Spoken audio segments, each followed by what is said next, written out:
ನಮಸ್ಕಾರ ಸ್ನೇಹಿತರೆ, ಗೃಹಲಕ್ಷ್ಮಿ ಯೋಜನೆಯ ಪ್ರತಿಯೊಂದು ಮಹಿಳೆಯರು ಕೂಡ ಪಡೆದುಕೊಳ್ಳುವ ಹಣ ಇನ್ನೂ ಮಹಿಳೆಯರ ಖಾತೆಗಳಿಗೆ ಗೃಹಲಕ್ಷ್ಮಿ ಯೋಜನೆಯ 11ನೇ ಕಂತಿನ ಹಣವನ್ನು ಕೂಡ ಬಿಡುಗಡೆನೇ ಆಗಿಲ್ಲ. ಅದಕ್ಕಾಗಿ ಈ ತಪ್ಪುಗಳನ್ನು ಮಾಡಿದರೆ ನಿಮಗೆ ಗೃಹಲಕ್ಷ್ಮಿ ಹಣವನ್ನು ಯಾವುದೇ ಕಾರಣಕ್ಕಾಗಿಯೂ ಕೂಡ ಗೃಹಲಕ್ಷ್ಮಿ ಯೋಜನೆ ಹಣವನ್ನು ಕೂಡ ಜಮಾವಣೆ ಆಗುವುದಿಲ್ಲ.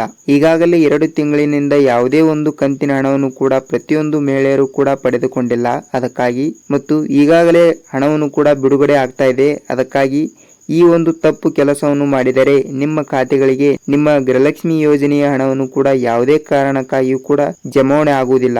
ಆ ತಪ್ಪು ಯಾವುದು ಅಂತ ನೋಡೋಣ. ಅದಕ್ಕಿಂತ ಮುಂಚೆ ನೀವೇನಾದರೂ ನಮ್ಮ ಚಾನೆಲ್ ಅನ್ನು ಮೊದಲ ಬಾರಿಗೆ ನೋಡ್ತಾ ಇದ್ರೆ ನಮ್ಮ ಚಾನೆಲ್ ಅನ್ನು ಸಬ್ಸ್ಕ್ರೈಬ್ ಮಾಡಿ ಮತ್ತು ಪಕ್ಕದಲ್ಲಿರೋ ಬೆಲ್ ಐಕಾನ್ ಕೂಡ ಕ್ಲಿಕ್ ಮಾಡಿ. ವಿಡಿಯೋನ ಕೊನೆವರೆಗೂ ಕಂಪ್ಲೀಟ್ ಆಗಿ ನೋಡಿ, ನಿಮಗೆ ಮಾಹಿತಿಯನ್ನು ಪೂರ್ತಿಯಾಗಿ ಅರ್ಥವಾಗುತ್ತದೆ ಮತ್ತು ಯಾವ ತಪ್ಪು ಕೆಲಸ ಮಾಡಿದರೆ ನಿಮಗೆ ಗೃಹಲಕ್ಷ್ಮಿ ಯೋಜನೆ ಹಣವನ್ನು ಬರುವುದಿಲ್ಲ ಅಂತ ಮಾಹಿತಿಯನ್ನು ನೋಡೋಣ ಬನ್ನಿ. ನೋಡಿ, ಇಲ್ಲಿ ಗೃಹಲಕ್ಷ್ಮಿ ಯೋಜನೆಗೆ ಪ್ರತಿಯೊಂದು ಮಹಿಳೆಯರು ಕೂಡ ನಿಮ್ಮ ರೇಷನ್ ಕಾರ್ಡ್ ಮತ್ತು ನಿಮ್ಮ ಬ್ಯಾಂಕ್ ಪಾಸ್ಬುಕ್ ಮತ್ತು ನಿಮ್ಮ ಆಧಾರ್ ಕಾರ್ಡ್ ತೆಗೆದುಕೊಂಡು ಹೋಗಿ ಗೃಹಲಕ್ಷ್ಮಿ ಯೋಜನೆಗೆ ಅರ್ಜಿಯನ್ನು ಸಲ್ಲಿಸಿರುತ್ತೀರಾ. ಅದಕ್ಕಾಗಿ ಯಾವುದೇ ನೀವು ಈ ಒಂದು ಕೆಲಸವನ್ನು ಮಾಡಿದ್ದರೆ ನಿಮಗೆ ಗೃಹಲಕ್ಷ್ಮಿ ಯೋಜನೆ ಹಣವನ್ನು ಕೂಡ ಪ್ರತಿ ತಿಂಗಳು ಕೂಡ ಹಣವನ್ನು ಬರ್ತಾ ಇತ್ತು. ಆದರೆ ಈಗ 2 ತಿಂಗಳಿನಿಂದ ಯಾವುದೇ ಒಂದು ರೂಪಾಯಿ ಕೂಡ ಪ್ರತಿಯೊಂದು ಮಹಿಳೆಯರಿಗೆ ಹಣವನ್ನು ಬರ್ತಾ ಇಲ್ಲ. ಅದಕ್ಕಾಗಿ ಯಾವ ತಪ್ಪು ಕೆಲಸ ಮಾಡಿದರೆ ಹಣವನ್ನು ಬರುವುದಿಲ್ಲ ಅಂತ ಹೇಳುವುದಾದರೆ ನೋಡಿ, ನಿಮ್ಮ ಆಧಾರ್ ಕಾರ್ಡ್ ಮತ್ತು ನಿಮ್ಮ ಬ್ಯಾಂಕ್ ಪಾಸ್ಬುಕ್ ತೆಗೆದುಕೊಂಡು ಹೋಗಿ ನಿಮ್ಮ ಬ್ಯಾಂಕಿಗೆ ಹೋಗಿ ಸೀಡಿಂಗ್ ಅನ್ನು ಮಾಡಿಸಬೇಕು. ಸೀಡಿಂಗ್ ಆಗಿರುವ ಬ್ಯಾಂಕ್ ಖಾತೆಗಳಿಗೆ ಮಾತ್ರ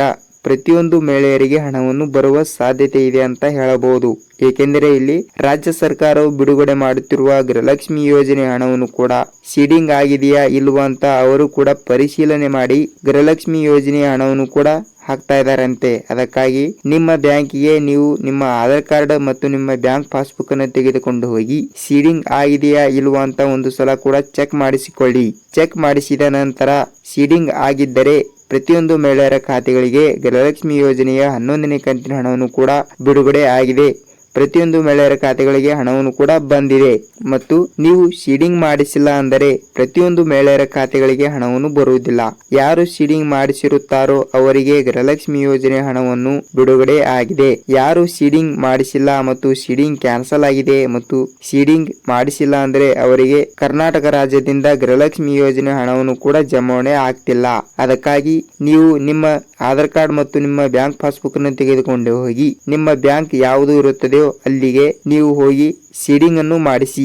ಸೀಡಿಂಗ್ ಮಾಡಿಸಿದರೆ ಮಾತ್ರ ನೀವು ರಾಜ್ಯ ಸರ್ಕಾರದಿಂದ ಸೌಲಭ್ಯಗಳನ್ನು ಕೂಡ ಪಡೆದುಕೊಳ್ಳಬಹುದು. ಇಲ್ಲವಾದರೆ ನಿಮಗೆ ಗೃಹಲಕ್ಷ್ಮಿಯ ಹಣ ಅಷ್ಟೇ ಅಲ್ಲ ಮತ್ತು ಅನ್ನಭಾಗ್ಯದ ಹಣವನ್ನು ಕೂಡ ಮತ್ತು ಸೌಲಭ್ಯದ ಹಣವನ್ನು ಕೂಡ ಯಾವುದೇ ರೀತಿಯಾಗಿ ಕೂಡ ನಿಮ್ಮ ಖಾತೆಗಳಿಗೆ ಬರುವುದಿಲ್ಲ. ಸ್ನೇಹಿತರೆ, ಈ ಮಾತು ನೀವನ್ನು ತಲೆಯಲ್ಲಿ ಇಟ್ಟುಕೊಳ್ಳಿ. ಏಕೆಂದರೆ ಪ್ರತಿಯೊಂದು ಮಹಿಳೆಯರು ಕೂಡ ನಮಗೆ ಗೃಹಲಕ್ಷ್ಮಿ ಹಣವನ್ನು ಬಂದಿಲ್ಲ ಸರ್ ಅಂತ ಕೇಳ್ತಾ ಇದ್ದೀರಾ. ಅದಕ್ಕಾಗಿ ನೀವು ನಾನು ಹೇಳಿದ ಈ ಚಿಕ್ಕ ಕೆಲಸವನ್ನು ಮಾಡಿ. ಚಿಕ್ಕ ಕೆಲಸವನ್ನು ಮಾಡಿದರೆ ಮಾತ್ರ ನಿಮಗೆ ಹಣವನ್ನು ಪಡೆದುಕೊಳ್ಳುತ್ತೀರಾ. ನೋಡಿ, ಗೃಹಲಕ್ಷ್ಮಿ ಯೋಜನೆಯನ್ನು ಹಣವನ್ನು ಯಾರಿಗೆ ಇನ್ನೂ ಬಂದಿಲ್ಲವೋ ಅವರಿಗೆ ಸೀಡಿಂಗ್ ಅನ್ನು ಮಾಡಿಸಿ. ಪ್ರತಿಯೊಂದು ಮಹಿಳೆಯರು ಕೂಡ ಇನ್ನು ಮುಂದೆ ಹಣವನ್ನು ಬಿಡುಗಡೆ ಮಾಡ್ತಾ ಇದೆ ಸರ್ಕಾರ. ಅದಕ್ಕಾಗಿ ಪ್ರತಿಯೊಂದು ಮಹಿಳೆಯರು ಕೂಡ ಹಣವನ್ನು ಪಡೆದುಕೊಳ್ಳಿ. ಅದಕ್ಕಾಗಿ ಯಾವುದೇ ರೀತಿಯಾಗಿಯೂ ಕೂಡ ನೀವು ಹಣವನ್ನು ಪಡೆದುಕೊಳ್ಳಬಹುದು. ಮತ್ತು ನೀವೇನಾದರೂ ಈ ವಿಡಿಯೋನ ಮೊದಲ ಬಾರಿಗೆ ನೋಡ್ತಾ ಇದ್ರೆ ಮತ್ತು ಮಾಹಿತಿಯನ್ನು ಮೊದಲ ಬಾರಿಗೆ ತಿಳಿದುಕೊಂಡಿದ್ರೆ ನಮ್ಮ ಚಾನಲ್ ಅನ್ನು ಸಬ್ಸ್ಕ್ರೈಬ್ ಮಾಡಿ ಮತ್ತು ಪಕ್ಕದಲ್ಲಿರುವ ಬೆಲ್ ಐಕಾನ್ ಕೂಡ ಕ್ಲಿಕ್ ಮಾಡಿ. ವಿಡಿಯೋನ ಕೊನೆಯವರೆಗೂ ನೋಡಿದಕ್ಕಾಗಿ ಧನ್ಯವಾದಗಳು ಸ್ನೇಹಿತರೆ. ಮತ್ತೆ ಮತ್ತೊಂದು ಅಪ್ಡೇಟ್ ಜೊತೆಗೆ ಸಿಗೋಣ ಸ್ನೇಹಿತರೆ. ನಮಸ್ಕಾರ.